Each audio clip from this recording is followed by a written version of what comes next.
You have to be more than a lawyer to run a successful law firm. Business owner, CTO, chief technology officer. You have to have a little bit of all of that in you in order to succeed.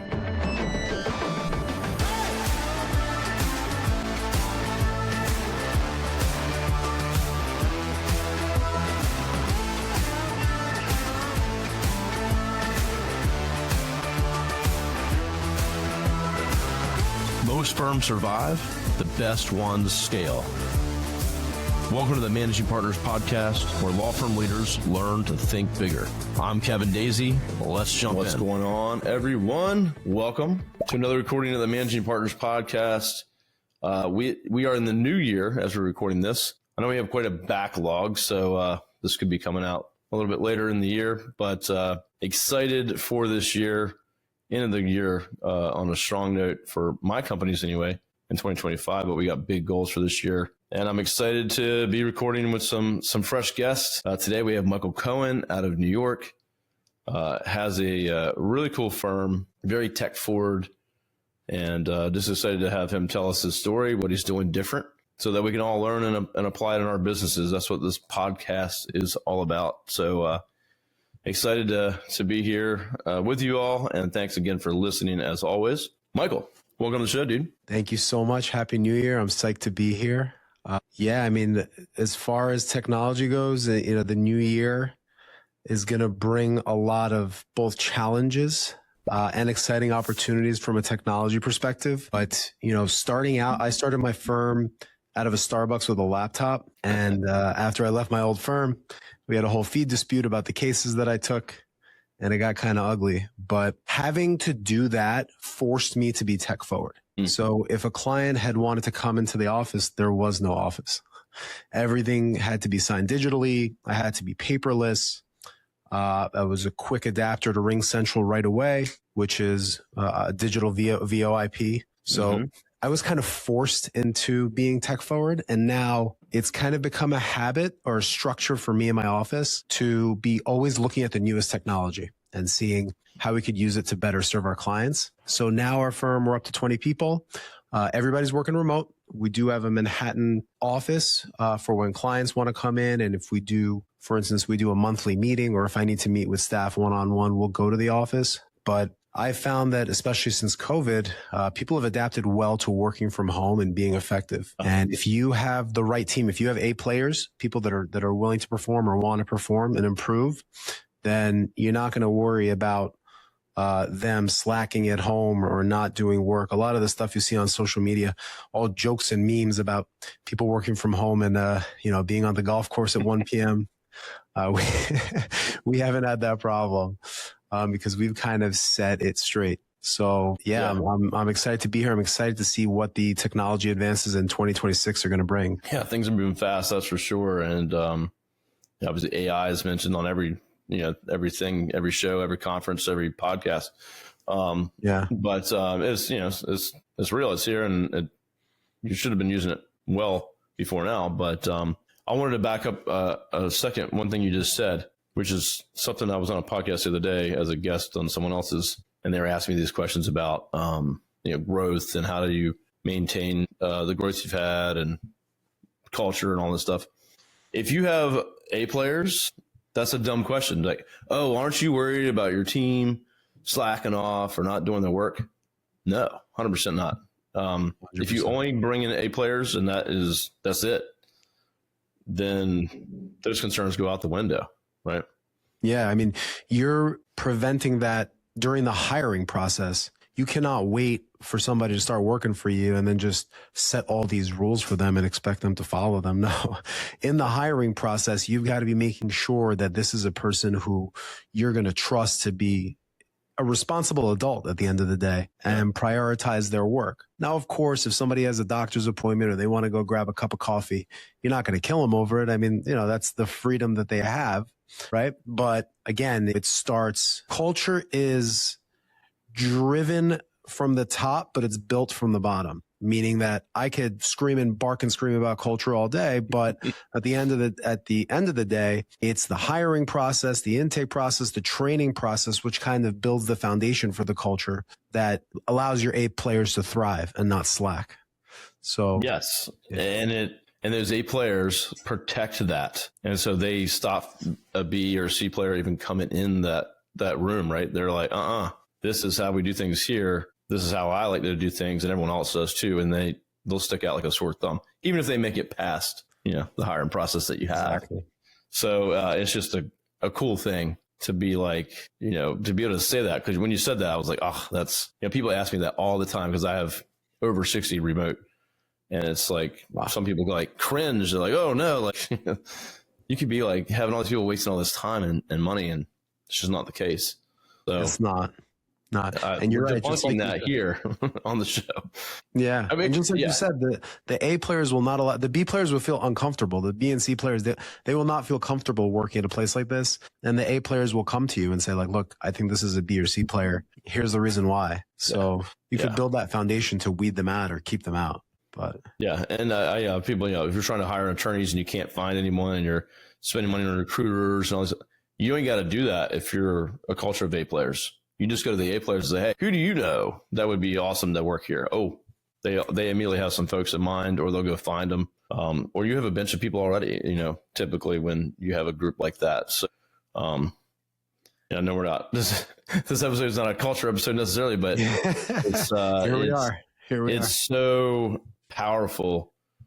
And so many good things come from it when you have a good culture. And I like your point too. It starts from the top. Like, what are your values? What do you want to see? What do you want to do? But then is very much built from there, from the bottom. So that's a good point. It's a relevant discussion because all the remote work since COVID, but also it ties into technology because A players are also going to adapt quicker, right? AI is changing every day. There's a new app or, so the new hot product, on a weekly basis, there's something new. And if you have a team of A players, they're going to be like, look, this is the best one, or this is what we have to change and do. All right, let's do it. So you're not the only one just coming with ideas and screaming at people to use it. Your team is on board. So it does tie into technology. No, you're right. And I can think back when I've had different versions of my company, and team, right? Today, they bring ideas. Hey, we can get rid of these 3 pieces of software. I've checked this one out on my own free will, my own time, and this is going to be a game changer. This will help me and my team improve. And so they bring that to the table again, versus back in the day, it'd be like, hey, we're going to do this. We've decided, roll it out. And then everyone's all pissed off because they have to change, especially the A players, if you take something away from them that they needed or wanted, they're not going to stick around. And that adaptability, what you just described, like, hey, let's get rid of this software. Let's sign up for the next one. I think in the next 5 to 10 years, that's really going to separate the good law firms from the bad, because with the advent and again, the new hot product, the new hot AI, right now it's about kind of trying everything. You're kind of feeling it out. What's good, what's not. And during that stage, it's important to be able to jump to the better one or the one that suits your needs. For instance, we were using Slack for a couple of years, and all of a sudden we said, hey, our Google Chat and Google Workspace does the same exact thing, and it's included with our email platform. We have Slack. We have Slack right now, and we run on Google. So we had that conversation the other day about could we switch back or switch to it. So and within 2 days, that's it. Boom. We went from Slack to Google and it was over. And that's, firms are going to be required almost to do that in order to operate smooth, because if you get stuck on an old technology, it's really tough. It's the equivalent of some firms still having paper files, which is crazy to me, by the way. It's insane to me that they still have, like, if client calls and you walk over to the filing cabinet and pull out their file, that's crazy talk. But anyway, that's what's going to happen. I don't have a printer here at my house or my home office. We have one at the office when I'm there a few times here and there, but that is crazy talk to even think of. But like we just mentioned earlier, like we use Slack for all communications for our teams.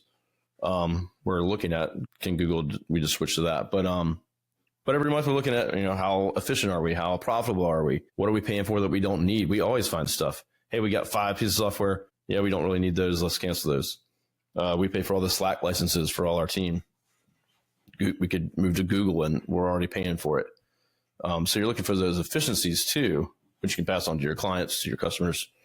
And in Slack though, like we have a channel called Daily Status. Hey, going to grab a coffee. Hey, got to run and pick up my kid at the school bus. Like everyone knows what everyone's doing. And we have channels like that where people can freely move about their day if they need to. And we're not like, where are they? We know where they're at. They tell us. That's a great idea. And then you're also encouraging people to do that. It's kind of like less of a cat and mouse game with people. Like you never catch somebody off guard, that know that they're not prepared to have like an impromptu Google Meet or Zoom call, right?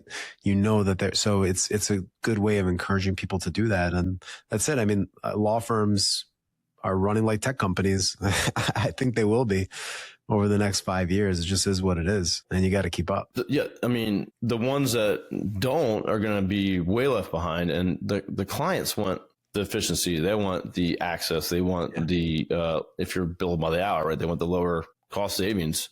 The ones that don't move to technology and don't embrace at least some virtual, our clients are going to find that help elsewhere. I wanted to back up too, just for everyone that's listening. Tell me more about your firm, what you do. So I get lawyers that are listening, what kind of firm you actually are might change their perspective a little bit. Yeah, for sure. We are a Manhattan-based, but New York and New Jersey personal injury law firm. The majority of our cases are auto cases, and then the minority are other types of negligence like premises and product liability. We handle pretty much all counties in New York, which is again made possible by technology, the advent of technology, and the courts kind of keeping up or trying to keep up with the technology. You could litigate remotely, a little bit remotely if you need to. Yeah. And we have a team comprised of a couple attorneys, a lot of paralegals and support staff. And we're just starting to build our vertical structure with the firm as we grow. And again, technology has allowed us to do that. Yeah, that's awesome. And obviously COVID helped with some of these advances in the courts, getting on board with this kind of stuff. People don't realize maybe how big a difference that actually made, to law firms being able to do these things more virtually. When did you start the firm? June 2016, I started the firm. I was pretty much forced to leave my old law firm because I reached my cap there. They were never going to make me partner. They were never going to give me the fee split on the injury cases that I needed or that I deserved.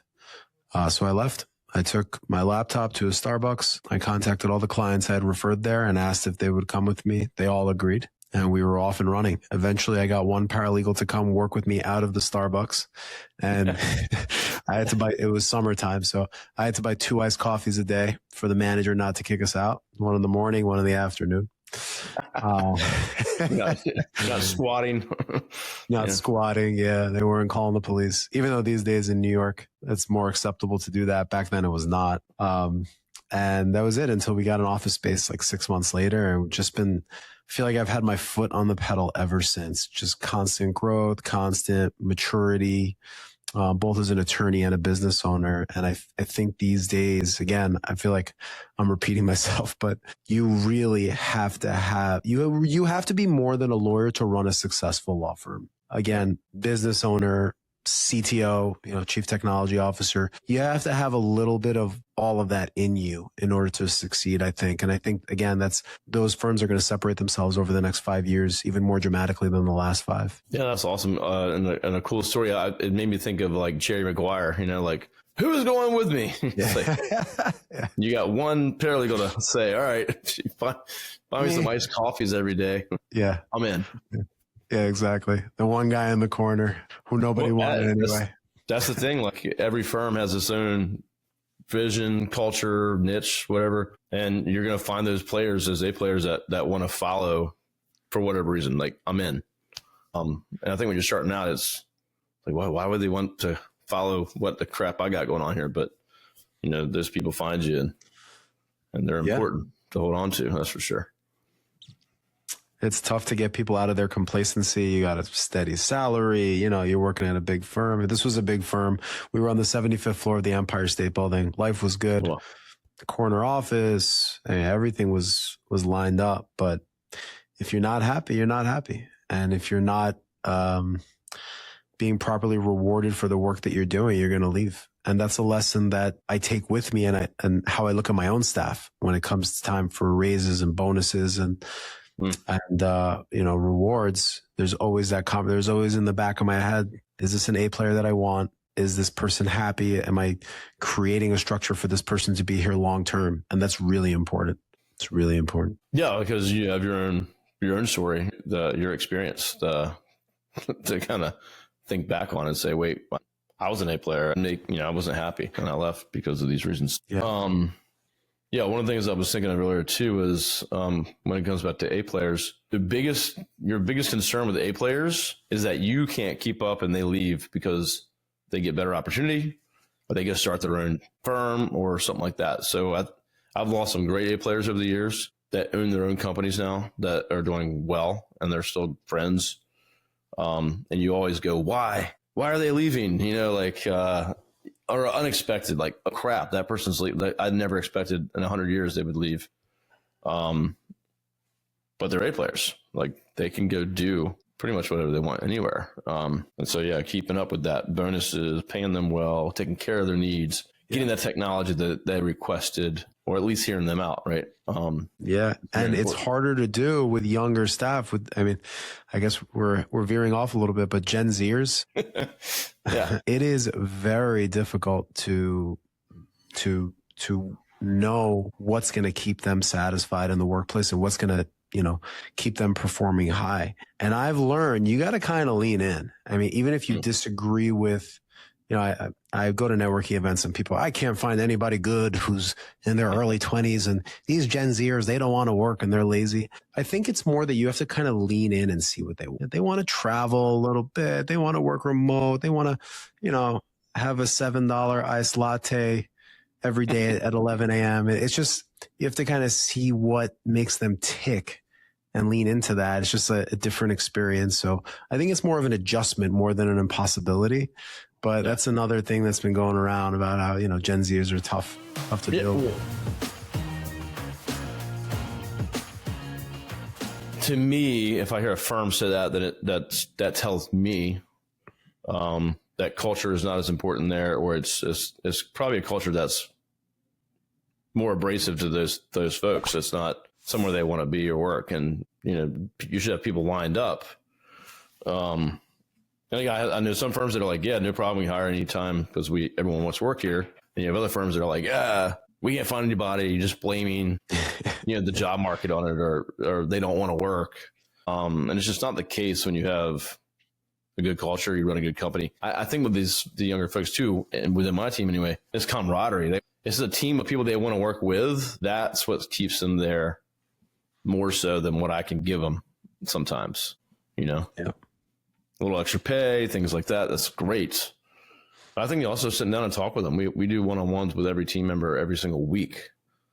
Oh, mandatory. Wow. Every manager has to do that. And every time we've lost someone or found out a problem, we find out a manager wasn't doing one-on-ones. Really? So, yeah. And then sometimes we had a situation where we had someone leave, and then the manager we got rid of, and then we had the person that left go, hey, can I come back? It was really that person that was the reason I left, So, Oof. And we said, come on back. Yeah. So it's new situation. Unbelievable. Well, sometimes you don't recognize, the terrorist of what I forgot what book that is, but one of the books out there calls them a terrorist. They perform well. They bring some kind of special talent, but they're toxic and they create a lot of problems and chaos without usually the owner really recognizing it.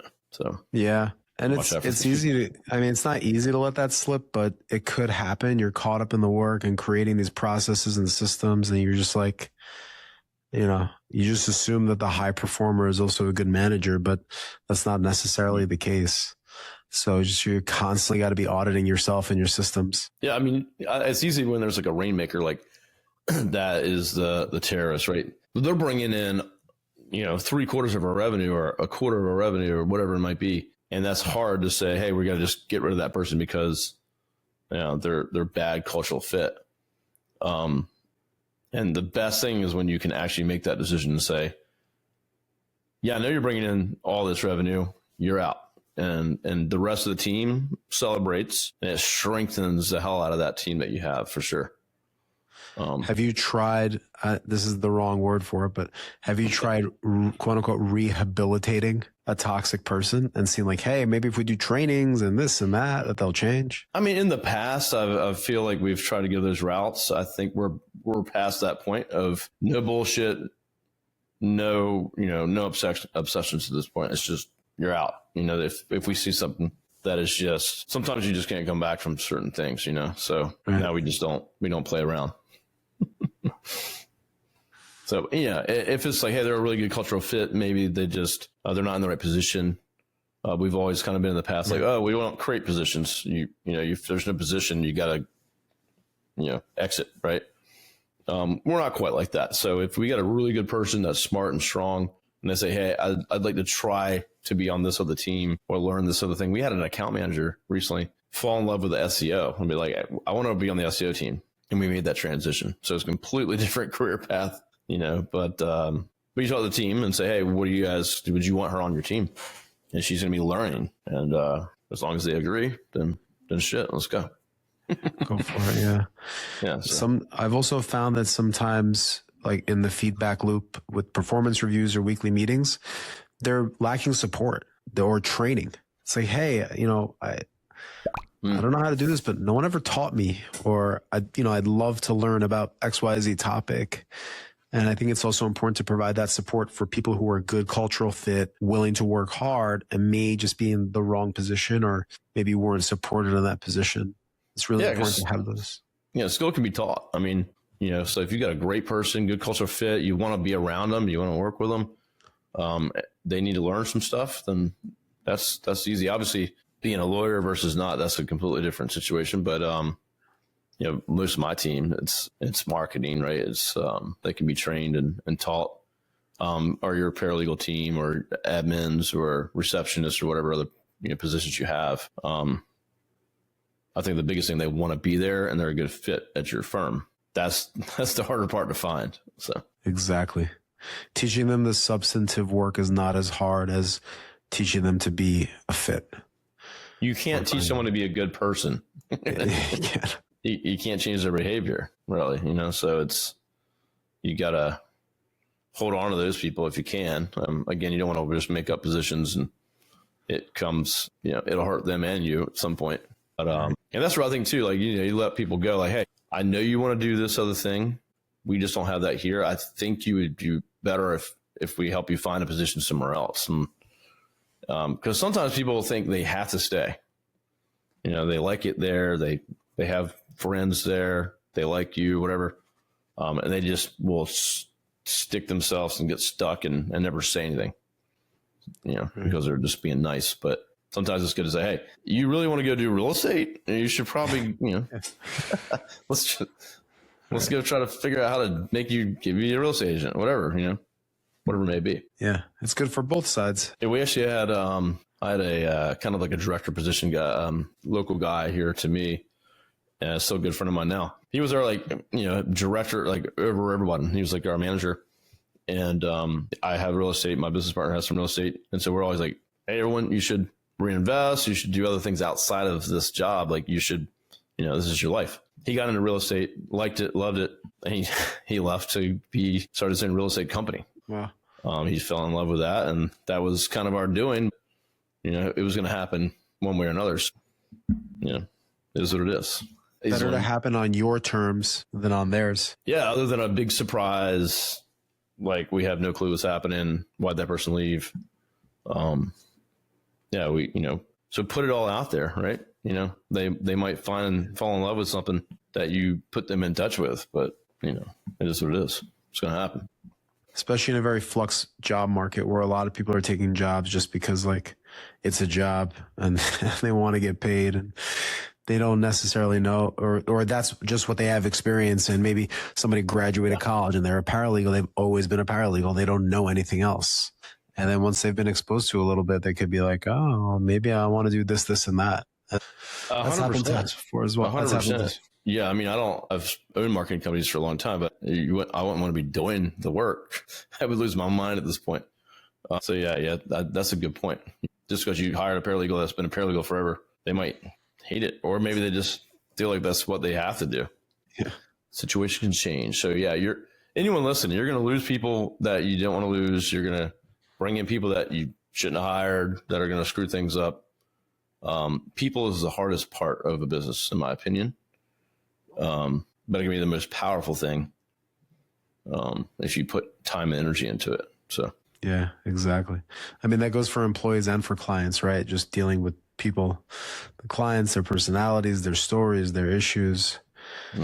It goes both ways, just connecting with them and keeping them loyal. It's a lot to juggle. It's a lot to juggle. But if I called your law firm, right, and you're just you don't care about building a great company, you just need bodies and seats and people that want a job.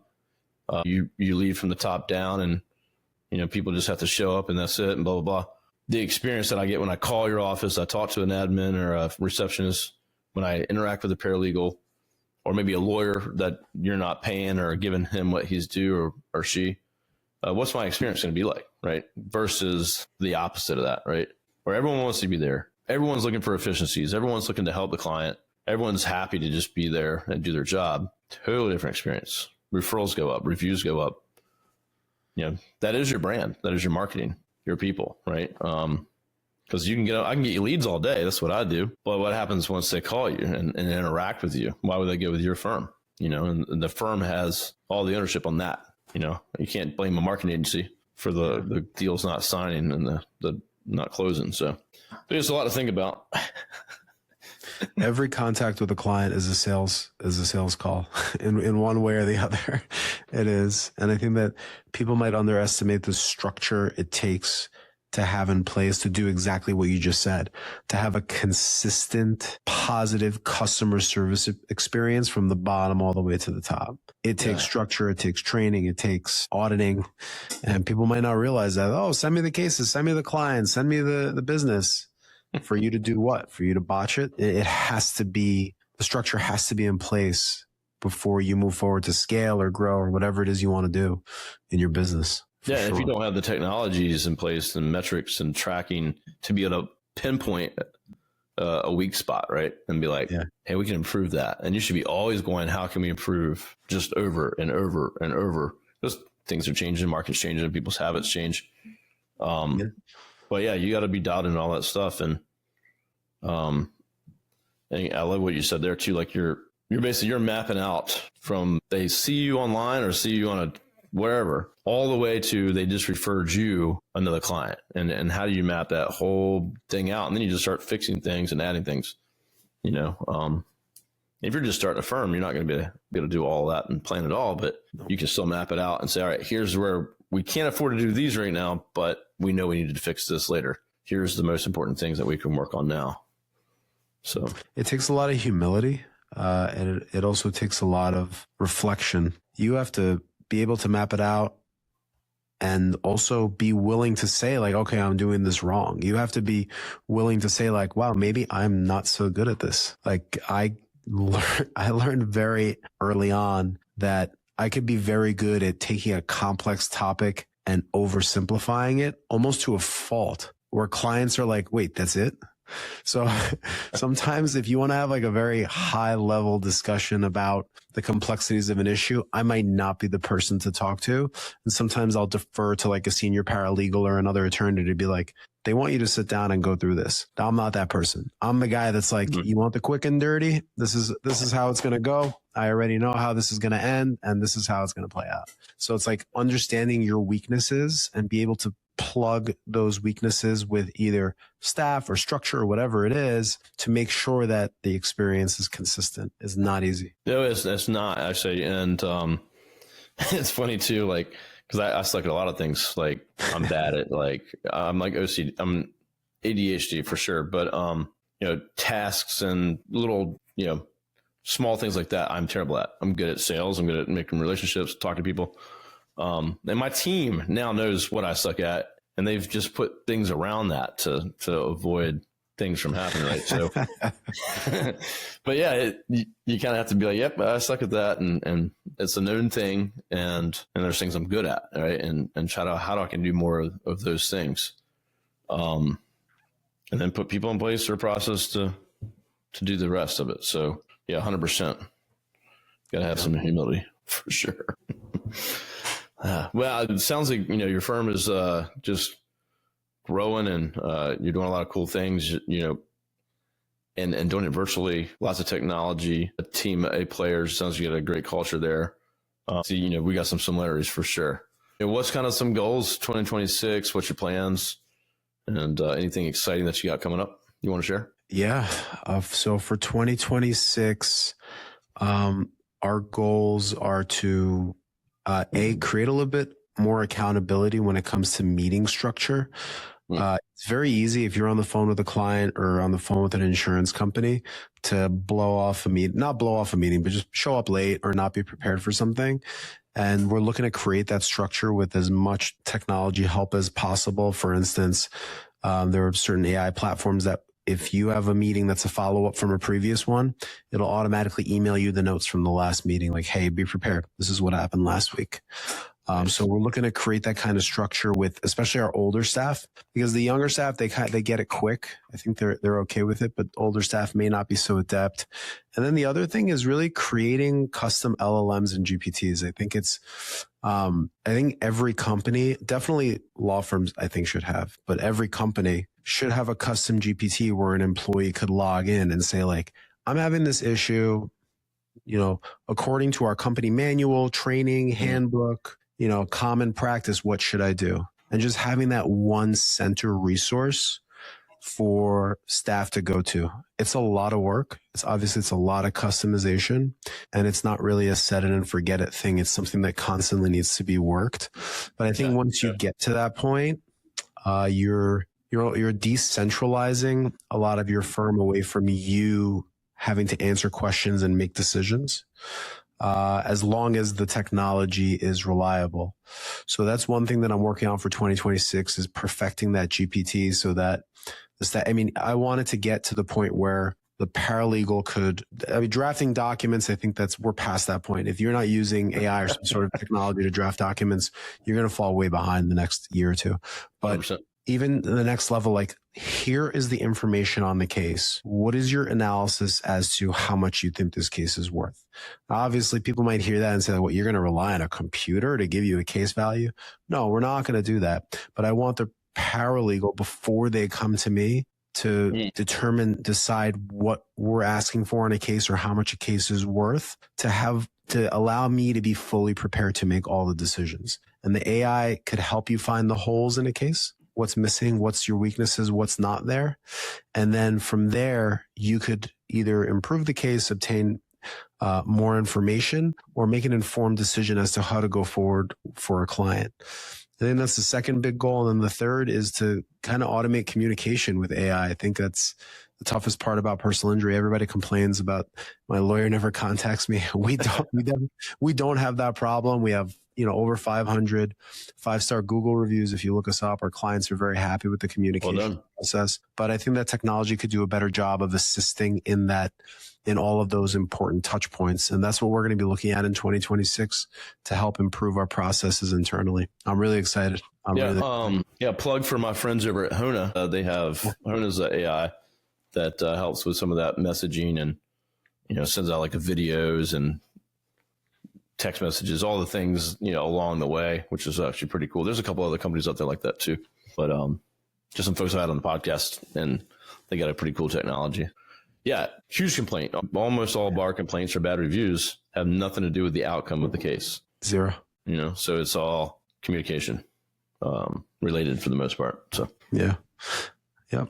On a larger scale, and I'm going to veer really far off, but I think it's important to mention on a larger scale, the technology and the AI could get to the point where it's doing not all the legal work, but a lot of the bulk of the legal work in any type of practice.